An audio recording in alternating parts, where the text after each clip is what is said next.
अस्सलाम वालेकुम। Welcome to career 360। Career 360 एक ऐसा प्लेटफॉर्म है जहां पर आपको मिलती हैं बहुत सारी professional trainings, learning, career opportunities और आपको आपके कैरियर की ग्रोथ की वजह बन सकती हैं। यहाँ पर आपको engineering, technology, sales, marketing, management, human resource, supply chain, quality management, variety of soft skills और इसके अलावा बेशुमार प्रोफेशनल ट्रेनिंग्स और आपके कैरियर काउंसलिंग के हवाले से टिप्स और टेक्निक्स मिलती हैं जो कि आपके लिए बहुत मुफीद साबित हो सकती हैं और बहुत सारे लोग इन ट्रेनिंग्स से मुस्तफ़ीद भी हो रहे हैं। अगर आप ये समझते हैं कि यहाँ आप बहुत कुछ सीख सकते हैं तो इस ऑफिशियल चैनल को सब्सक्राइब कर लीजिए। बेल आइकॉन में ऑल की ऑप्शन को सिलेक्ट कर लें ताकि हर आने वाली नई वीडियो का नोटिफिकेशन आपको टाइम पर मिल सके। चलिए शुरू करते हैं। आज की ट्रेनिंग का टॉपिक है अर्थिंग एंड ग्राउंडिंग। आज के इस ट्रेनिंग सेशन में मैं आपको डिटेल से बताऊंगा कि अर्थिंग क्या होती है और ग्राउंडिंग क्या होती है, और अर्थिंग और ग्राउंडिंग के लिए जो ज़रूरी कॉन्सेप्ट हैं, जो ज़रूरी रिक्वायरमेंट है, वो क्या क्या होती हैं और किस तरीके से हम अरेंजमेंट करते हैं, और इसकी जो टेस्टिंग प्रोसीजर है वो किस तरीके से करेंगे, और जो इसका कमीशनिंग प्रोसीजर है वो किस तरीके से करते हैं। किसी भी शोबे में ट्रेनिंग और महारत, नए स्किल्स बड़ी अहमियत रखते हैं। ये हमारे कैरियर के लिए एक रीढ़ की हड्डी की हैसियत रखते हैं। नॉलेज, नए स्किल्स, लर्निंग हमें कॉन्फिडेंस देती है। आप इंटरव्यू के दौरान ज़्यादा पुरइत्माद महसूस करते हैं और आपकी सीवी और कवर लेटर और आपकी जॉब एप्लीकेशन ज़्यादा मजबूत होती है अगर आप टेक्निकली ज़्यादा स्ट्रॉन्ग और स्किल्ड होते हैं तो। चैनल को सब्सक्राइब कर लीजिए अगर आपने अभी तक सब्सक्राइब नहीं किया।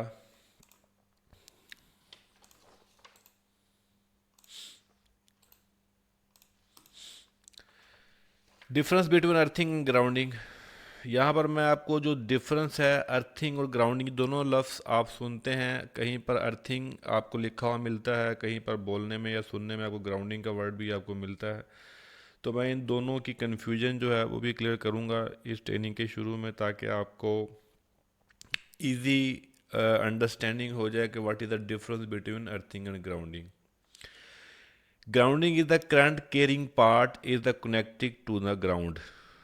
Earthing is the non current carrying part is connecting to the ground. ठीक है, ग्राउंड या अर्थिंग या ग्राउंडिंग ये टर्मिनोलॉजी इस्तेमाल की जाती है प्रोटेक्शन के लिए। प्रोटेक्शन हम दो तरह की इस्तेमाल होती है, इक्विपमेंट प्रोटेक्शन और ह्यूमन प्रोटेक्शन।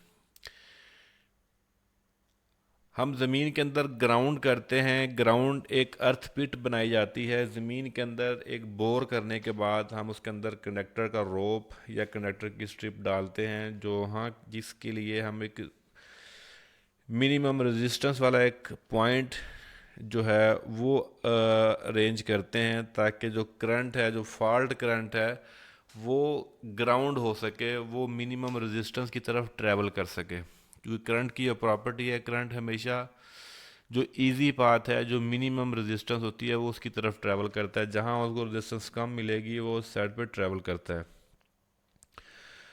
तो जो अर्थिंग पिट के साथ जो कनेक्ट करेंगे, अगर करंट कैरिंग वाला हिस्सा होगा जिसमें से करंट फ्लो करता है नॉर्मल कंडीशन में, जैसे न्यूट्रल वायर होती है, तो करंट कैरिंग वाले हिस्से को अगर हम उस अर्थ पिट के साथ कनेक्ट करेंगे तो दैट इज़ कॉल्ड ग्राउंडिंग। और नॉन करंट कैरिंग हिस्से को हम उस अर्थ पिट के साथ जोड़ेंगे तो दैट इज़ कॉल्ड अर्थिंग। तो ये अर्थिंग और ग्राउंडिंग में एक बेसिक सा डिफरेंट होता है। इस डिफरेंस की वजह से ये दोनों जो टर्मिनोलॉजी इस्तेमाल की जाती हैं। अच्छा, इस डायग्राम में आप देखेंगे कि यहाँ पर आपको मज़ीद क्लियर हो जाएगा कि जहाँ पर हमने न्यूट्रल वायर को अर्थ पिट के साथ कनेक्ट किया है, यानी न्यूट्रल वायर को अर्थ पिट के साथ कनेक्ट किया है, तो ये ग्राउंडिंग कहलाएगा। यानी ऐसा हिस्सा जहाँ पर नॉर्मल हालात में करंट गुजरता है, नॉर्मल करंट गुजरता है उस सर्किट के अंदर, वो करंट कैरिंग वाला हिस्सा होता है, करंट कैरिंग वाला। तो उस हिस्से को जब अर्थ स्पीड के साथ जोड़ते हैं, अर्थ स्पीड जहाँ पर हमने एक मिनिमम रेजिस्टेंस होती है जो कि नॉर्मली तौर पर 1 ओम तक या लेस देन 1 ओम की रेजिस्टेंस होती है उस पाथ पे। और दूसरी आप पिक्चर में देख रहे हैं जहाँ पे अर्थिंग लिखा हुआ है, यहाँ पर हमने जो बॉडी को अर्थ किया हुआ है, यानी ऐसा हिस्सा जहाँ पर नॉर्मल हालात में करंट फ्लो नहीं करता। तो उस हिस्से को जब हम अर्थ स्पीड के साथ जोड़ेंगे तो वो हम अर्थिंग कहलाएंगे। उस प्रोसेस को, उस प्रोसीजर को अर्थिंग जो है कहा जाता है।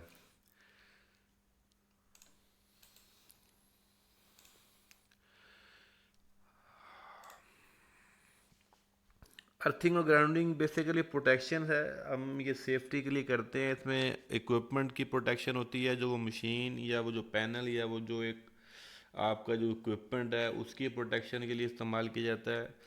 और दूसरा होता है ह्यूमन प्रोटेक्शन, यानी इंसानी जो जान है उसकी प्रोटेक्शन के लिए इस्तेमाल करते हैं। आपको पता है कि ये जिस भी हिस्से में इलेक्ट्रिक करंट फ्लो करता है, जो ऐसा इक्विपमेंट इलेक्ट्रिक करंट जहाँ से ट्रैवल करता है उस हिस्से की प्रोटेक्शन के लिए वहाँ पर ह्यूमन लाइफ की प्रोटेक्शन बहुत ज़रूरी होती है, क्योंकि वहाँ पर लाइव जो है इलेक्ट्रिसिटी उस हिस्से में ट्रैवल करती है और कभी भी कुछ प्रॉब्लम हो सकती है। उस वजह से हमें ये प्रोटेक्शन करना बहुत ज़्यादा ज़रूरी होता है।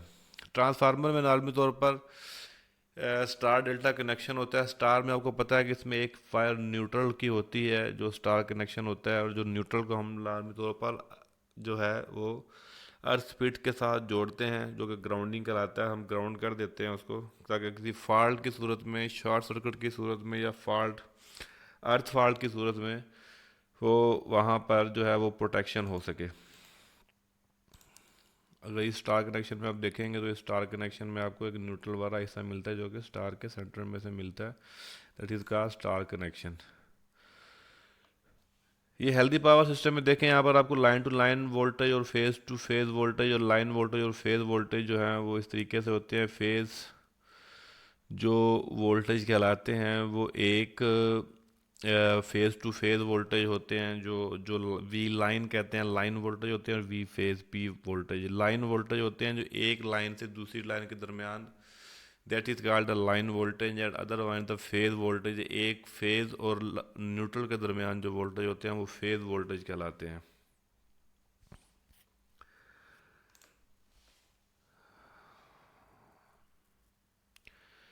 इसमें हमने जो अर्थ स्पीड के साथ देखे, हमने न्यूट्रल को भी अर्थ किया हुआ है और हमने इक्विपमेंट जो बॉडी है उसको भी हमने अर्थ किया हुआ है। जो इक्विपमेंट बॉडी है वो भी अर्थ है, दोनों की प्रोटेक्शन की होती है। हमने न्यूट्रल को भी अर्थ करते हैं प्रोटेक्शन के लिए, जो कि ग्राउंड में हमने अर्थ स्पीड बनाई होती है और अर्थ स्पीड के साथ हम उसको जोड़ देते हैं। प्रोटेक्शन, ये ह्यूमन प्रोटेक्शन इसलिए होती है कि आपका जो करंट होता है, करंट का एक फंडामेंटल एक फिनोमिना होता है कि करंट हमेशा ट्रैवल करता है लेस रेजिस्टेंस की तरफ। जो कम रेजिस्टेंस होती है वो वहाँ ट्रैवल करेगा, जो पोटेंशियल डिफरेंस है उस तरफ ट्रैवल करेगा। अगर एक साइड पर अगर 5 ओम की रेजिस्टेंस है और दूसरी साइड पर 50 ओम की रेजिस्टेंस है तो वो 5 ओम की तरफ ट्रैवल करेगा। जस्ट लाइक वाटर, अगर वाटर पानी भी जो है वो भी कम रेजिस्टेंस की तरफ फ्लो करता है, कम ज़्यादा रेजिस्टेंस की तरफ वो फ्लो नहीं करता, तो करंट भी सिमिलरली ऐसे ही है। तो अर्थिंग करने से क्या होता है कि जब हम लेस देन 1 ओम की एक अर्थ पीट हम बना देते हैं, ज़मीन में बोर करने के बाद, ग्राउंड करने के बाद हम एक ऐसा अरेंजमेंट क्रिएट कर देते हैं। और ह्यूमन बॉडी की जो रेजिस्टेंस होती है वो आपकी 100 ओम के अप्रोक्सीमेट होती है, कम ज़्यादा होती है, इसके नज़दीक अप्रोक्सीमेटली 100 ओम के करीब होती है। तो जब हम लेस देन 1 ओम की रेजिस्टेंस का अरेंजमेंट करते हैं, तो अगर किसी वजह से कोई लाइव पार्ट, जो लाइव केबल या बस बार अगर इक्विपमेंट की बॉडी के साथ कनेक्ट भी हो जाती है किसी भी वजह से, तो उस बॉडी में वोल्टेज होते हैं। तो अगर हम उसको हाथ लगा भी लेंगे तो वो करंट फ्लो नहीं करेगा, क्योंकि करंट ऑलरेडी वो कनेक्ट है अर्थिंग के साथ, तो वो अर्थ की तरफ ट्रैवल करेगा, हमारी बॉडी की तरफ ट्रैवल नहीं करेगा।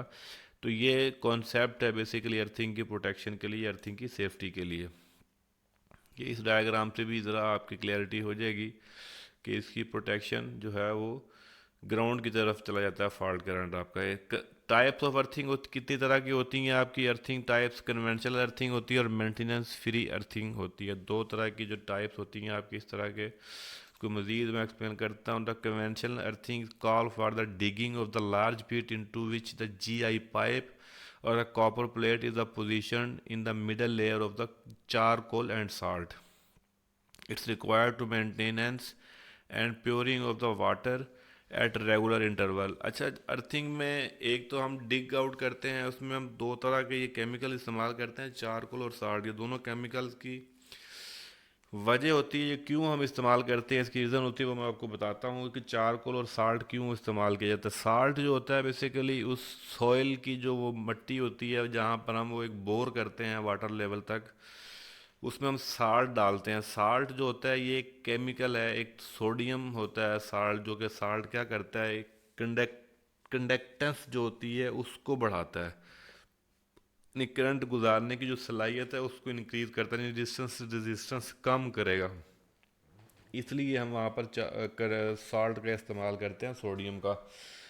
और चारकोल क्या करता है, ये कोयला है, कार्बन की किस्म में। तो चारकोल जो होता है वो उसका असर जो है उस सोडियम का जो इफेक्ट है उसकी जो लॉन्ग लास्टिंग कैपेसिटी बढ़ाता है, यानी उसकी जो असर है उसको इंक्रीज करता है। उस कंडक्टेंस जो सॉइल की कंडक्टेंस को साल्ट बढ़ाता है, और उस कंडक्टेंस का जो असर है वो चारकोल मज़ीद तेज़ कर देता है। लंबे अरसे तक चारकोल की वजह से कंडक्टेंस का असर ज़्यादा देर तक रहता है। तो ये वजह होती है, इस वजह से हम चारकोल और साल्ट इस्तेमाल करते हैं। कि डिफरेंट तरह के आपके इलेक्ट्रोड हैं, पाइप हैं, जो डिफरेंट स्ट्रिप्स होती हैं जो हम अर्थिंग के लिए इस्तेमाल करते हैं।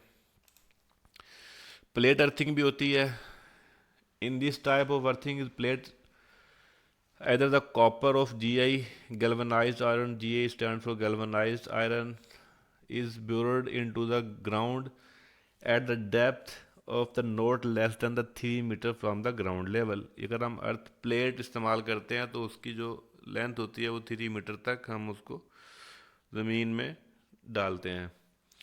The earth plate is embedded in the alternative layer of the coke and salt for the minimum thickness of the about the 15 centimetre. ठीक है, इसका सेंटीमीटर 16 का साइज होता है। इसकी डायग्राम अगर आप देखेंगे तो कुछ इस तरह की होगी। ये आपकी वो प्लेट है, अर्थ प्लेट, जिसका जो 90 सेंटीमीटर तक का वो एक एरिया होता है, इसमें हम वो प्लेट डालते हैं और चारकोल की लेयर को मिक्स कर देते हैं, और एक जीआई पाइप से होती हुई जो पानी को बोर करने के लिए हम जीआई पाइप लगाते हैं ताकि उसके अंदर नमी रहे, ताकि हम उसके अंदर वक्तन फवक्तन पानी का बोर करते रहे, पानी का बोर उसके अंदर पानी डालते रहते हैं। ठीक है, ये हमारी प्लेट अर्थिंग होती है। ऐसे पाइप अर्थिंग होती है। Pipe earthing is refer to the usages of the pipe as a primary conductor of the dissipating the fault current in the electrical system. Usually GI pipe class B category are used along with the load the coal and salt. ठीक है, coal and salt उसी purpose के लिए इस्तेमाल करता है जिस purpose की मैंने आपको बताया। These days the strip in the pipe earthing electrodes are also referred to the pipe earthing. Pipe earthing system is the most commonly used a reliable system. In this method of earthing, the pipe is to be the suitable length and diameter is buried the vertically in the permanent wet soil under the ground. The length and diameter of the pipe are determined by the condition of the soil and the current of the use to be carried. ठीक है, उसके accordingly हम उसका diameter choose करते हैं soil के हिसाब से। तो ये पाइप अर्थिंग हमारी होती है। इस तरीके से हम पाइप अर्थिंग को इस्तेमाल करते हैं, और हम अर्थ वायर इस तरीके से कनेक्ट करके जो अर्थ पिट सबसे ऊपर बनती है वहाँ पर हम एक छोटी सी बस बार लगा देते हैं और डिफरेंट कनेक्शन हम करते हैं वहाँ से बस बार के हवाले से। ठीक है, ये आपकी इस तरह की जो ट्रांसमिशन लाइन के जो टावर होते हैं उसको हम इस तरीके से अर्थ करते हैं। अगर आप इस पिक्चर में देखेंगे तो ये उसकी हर टावर की जो लेग होती है, हम एक या दो लेग्स को अर्थ करते हैं टावर की प्रोटेक्शन के लिए। ऊपर से जो इसकी जो शील्ड वायर चल रही होती है जो लाइटनिंग स्ट्रोक और उस तरह की प्रोटेक्शन के लिए, वो सारी अर्थ टावर के साथ कनेक्ट होती है, और ऊपर से वो सारा वो जो करंट फॉल्टी करंट होता है, कोई हाई करंट या जो स्पाइक्स होते हैं वो इस तरीके से ग्राउंड हो जाते हैं उसके लेग के नीचे से जो कि अर्थ हुआ होता है। रोड अर्थिंग होती है। The road earthing is the basically the non treatment earthing is the copper road the 12.5 mm 1.5 inch diameter and the 16 meter and 0.6 diameter to galvanize steel or hollow selection 25 mm. तो ये rod earthing कहलाती है। इस तरह की rod earthing होती है। इस तरीके से हम रॉड अर्थ करते हैं कि रॉड होता है कॉपर का, उस कॉपर को हम ज़मीन में रॉड को डाल देते हैं, ये इस तरीके से हम अर्थिंग करते हैं। That is called a rod earthing. Strip earthing. This in this system of earthing the copper strip, the minimum the cross section 25 millimeter multiplied 1.6 millimeter is the buried the horizontally inside the ground at the minimum depth of 0.5 meter, and alternatively galvanized iron strip the minimum of the cross section 25 millimeter multiply 4 millimeter can the buried the horizontally at the same depth inside the ground. ये that is called strip earthing. इस तरह की होती है। ये strip होती है copper की, जो गैल्वेनाइज वायर के थ्रू हम उसको बाहर निकालते हैं और उसको कनेक्ट किया जाता है आपकी अर्थ पिट के साथ। मेंटेनेंस फ्री अर्थिंग में क्या होती है? Maintenance free earthing, the more surface area होता है, नो क्रोजन होती है, इजी इंस्टॉलेशन है, लॉन्ग लाइफ है, लो अर्थ रेजिस्टेंस होती है, कंसिस्टेंसी होती है। तो ये आपकी मेंटेनेंस फ्री अर्थिंग की टाइप होती हैं। ये आपकी जो रोड अर्थिंग है, ठीक है। ये ऊपर बस बार लगी है, यहाँ पर आप डिफरेंट जो कनेक्शन करने होते हैं आप उसका कनेक्शन कर दिया जाता है इस बस बार के साथ। जिनको भी आपने अर्थ करना होता है आप वहाँ पर लगा सकते हैं।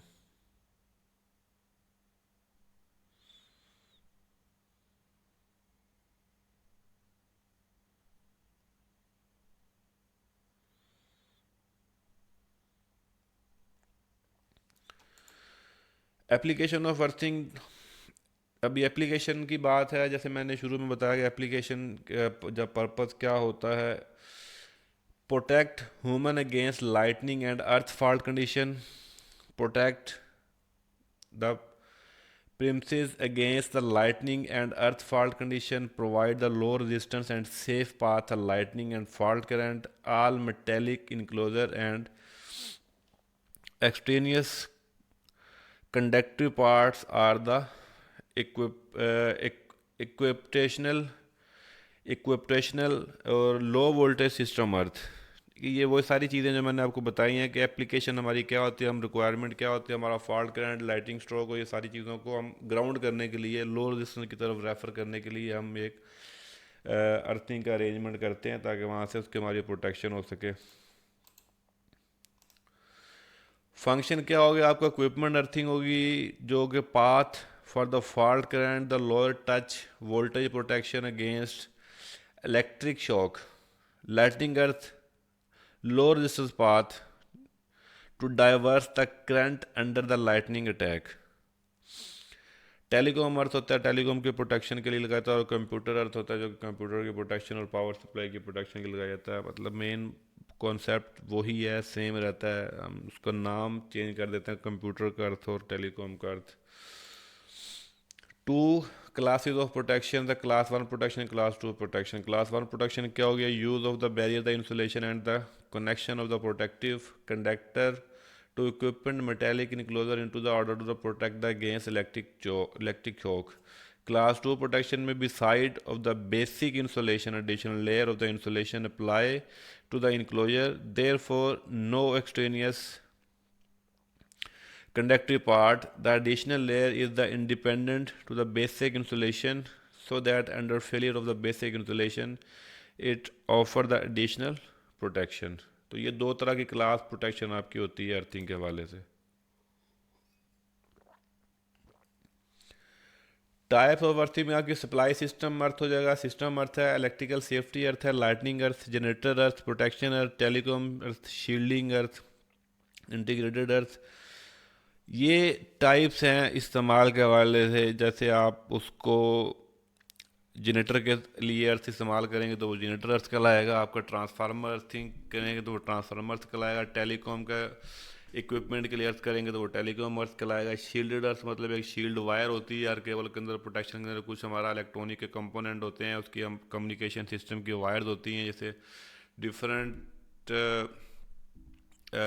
जो सिग्नल्स कम्युनिकेशन करते हैं उनके साथ एक अर्थ शील्ड होती है। उस अर्थ शील्ड को हम ग्राउंड कर देते हैं ताकि हमारा जो सिग्नल जो होते हैं वो जो नॉइज़ और इस तरह की जो चीज़ें होती हैं वो डिस्टर्ब नहीं करती। तो that is called a shielded earth. तो ये उस वाले से टाइप्स होती हैं जहाँ पर जिस पर्पज़ जिस एप्लीकेशन के लिए इस्तेमाल करते हैं उसी के साथ उसको हम उसके साथ ही उस नाम को जानते हैं। अर्थिंग अरेंजमेंट होते हैं, टोपोलॉजीज होती हैं, ये हम डिफरेंट टोपोलॉजीज इस्तेमाल करते हैं जो हमारी अर्थिंग के जो हमारे प्रोडक्ट है उसकी जो टोपोलॉजी जो हम सिस्टम के साथ इस्तेमाल करते हैं, जो लाइट प्रोटेक्शन डिवाइस अर्थ पीडीज होते हैं, अर्थ प्रोटेक्शन डिवाइसेस होती हैं, उनको कनेक्ट करने के लिए इस्तेमाल करते हैं। इसमें आपका टीएनएस सिस्टम है, ठीक है, इसमें आप इस तरह के कनेक्शन डायग्राम करते हैं, इस तरीके से आपका ये टीएनएस सिस्टम है, इसमें इस तरह का आपका डायग्राम होता है। तो ये डिफरेंट टोपोलॉजीज होती हैं जो हम अर्थिंग के लिए इस्तेमाल करते हैं। उस इक्विपमेंट के हवाले से हमारे जो अर्थ प्रोटेक्टिव डिवाइसेस होती हैं, जो हमारे सर्ज अरेस्टर होते हैं, उनकी जब वायरिंग करते हैं तो उन सर्ज अरेस्टर की वायरिंग हम इस तरीके से करते हैं, ठीक है। डिफरेंट से सिस्टम होते हैं, स्टैंडर्ड सिस्टम है ये, this are the TT system.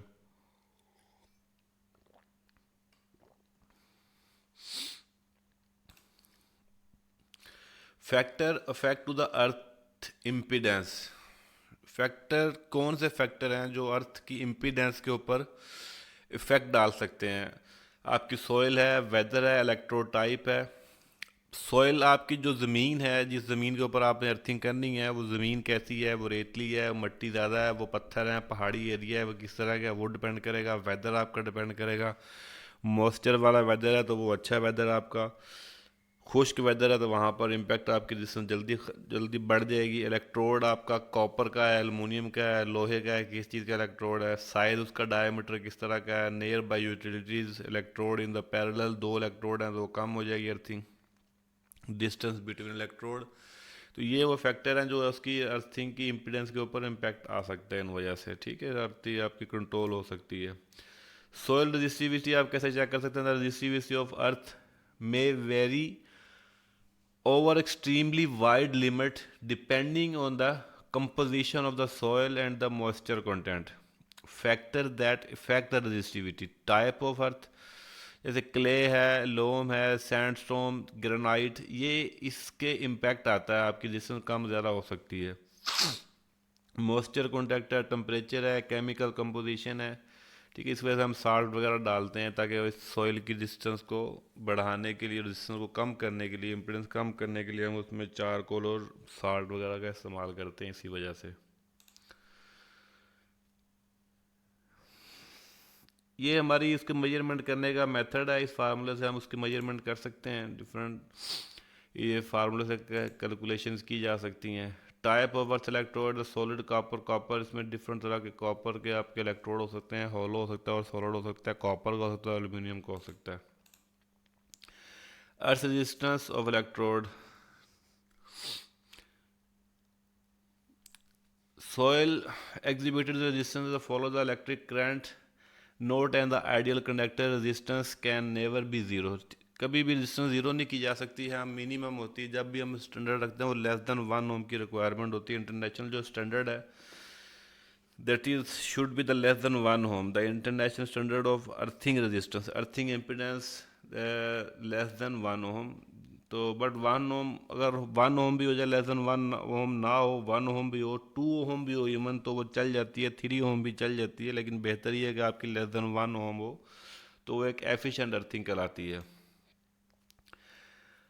Road driven vertically into the ground, इस फार्मूले से आप इसकी फाइंड कर सकते हैं। रेजिस्टेंस आपके पास ये वाली इस फार्मूले से इजीली फाइंड कर सकते हैं। सॉइल की रेजिस्टेंस आपके पास होम में होनी चाहिए, ब्यूरेड लेंथ आपके पास हो, तो आपको डायमीटर हो, तो आप उससे कैलकुलेशन कर सकते हैं। Combined resistance of the number of electrode, इससे भी आप इससे फाइंड कर सकते हैं। इस वाले फार्मूले से भी आप इम्प्लीमेंट करके आप इस्तेमाल कर सकते हैं। Resistance of the vertical electrode, ठीक है। ये डिफरेंट तरह के फार्मूलेज हैं, इस फार्मूले को ये वैल्यूज पुट करके हम वैल्यू निकाल सकते हैं। अर्थ मीटर मिलता है हमें, अर्थ टेस्टर होता है जो कि बड़ा इजी, उससे हम फाइंडिंग करते हैं। हम उसके 2-3 उसके पॉइंट होते हैं, जो पॉइंट निकल रहे होते हैं सी पी और ई, येलो, ग्रीन और रेड, ठीक है। दो, एक वो पिट होगी अर्थ, और दो हम टेम्परेरी तौर पर अर्थ स्पाइक्स होते हैं, वो हम ज़मीन में गाड़ देते हैं 10 मीटर की डिस्टेंस के ऊपर दोनों। और एक पे येलो और रेड, एक स्पाइक पे येलो लगा देंगे, एक स्पाइक पे रेड लगा देंगे, और जो तीसरा ग्रीन स्पाइक होगा ये हम उस अर्थ पीट पर लगाएंगे जो हमने अर्थिंग की हुई है, जो अर्थिंग वाला पॉइंट है उसके ऊपर लगाएंगे। और इस मीटर से हम वोल्टेज अप्लाई करेंगे तो हमें इसकी स्क्रीन के ऊपर जो है रेजिस्टेंस शो हो जाती है कि 1 ओहम है या 0.9 ओहम है, ठीक है, या 0.9 या 0.8, जो भी हो अर्थिंग आपकी रेजिस्टेंस होगी वो भी यहाँ पर शो हो जाती है। तो ये एक वेरी सिंपल मेथड होता है हमें अर्थ रेजिस्टेंस को वेरीफाई करने का। तो इस मीटर से, अर्थ टेस्टर से, हम अपनी अर्थिंग की जो रेजिस्टेंस होती है उसको हम चेक कर सकते हैं। तो इसको जो है वो हम चेक करने के बाद हम कनेक्टर लगाते हैं। अगर कम आती है तो फिर हमें वो रेजिस्टेंस को मेंटेन करना पड़ता है। तो आपकी रेजिस्टेंस अगर 4 ओहम 5 ओहम आ गए तो आप उसको कम करने के लिए या तो एक पैरेलल में और आप एक रेजिस्टेंस सेम बोर करवाने के बाद सेम कनेक्टर उसमें डालें, तो दोनों रेजिस्टेंस को आप पैरेलल में लगा देंगे तो आपकी कम हो जाएगी। क्योंकि रेजिस्टेंस का कानून है कि आप पैरेलल में रेजिस्टेंस कम हो जाती है, सीरीज़ में रेजिस्टेंस बढ़ जाती है, पैरेलल में रेजिस्टेंस कम हो जाती है। तो आम रेजिस्टेंस कम करने के लिए हम 2 या 3 जो है इलेक्ट्रोड को पैरेलल में इस्तेमाल कर सकते हैं, बट इससे कॉस्ट बढ़ जाती है, ठीक है। तो इससे बेहतर यही होता है कि हम एक ही रेजिस्टेंस को प्रॉपर जो स्टैंडर्ड है उसको फॉलो करते हुए हम रेजिस्टेंस की जो पिट बनाएं और हम उसका जो बोर है वो वाटर लेवल तक लेकर जाएं, ताकि हमें रेजिस्टेंस की वैल्यू जो है वो हमें स्टैंडर्ड वैल्यू के करीब करीब मिल जाए। आई होप कि आपको इस बारे में कंप्लीट इन्फॉर्मेशन मिली होगी अर्थिंग के हवाले से। अगर फिर भी आपकी कोई कन्फ्यूजन हो तो आप विदाउट एनी इरिटेशन आप कमेंट सेक्शन पे जाकर कमेंट करके आप पूछ सकते हैं, आपको as soon as possible guide किया जाएगा।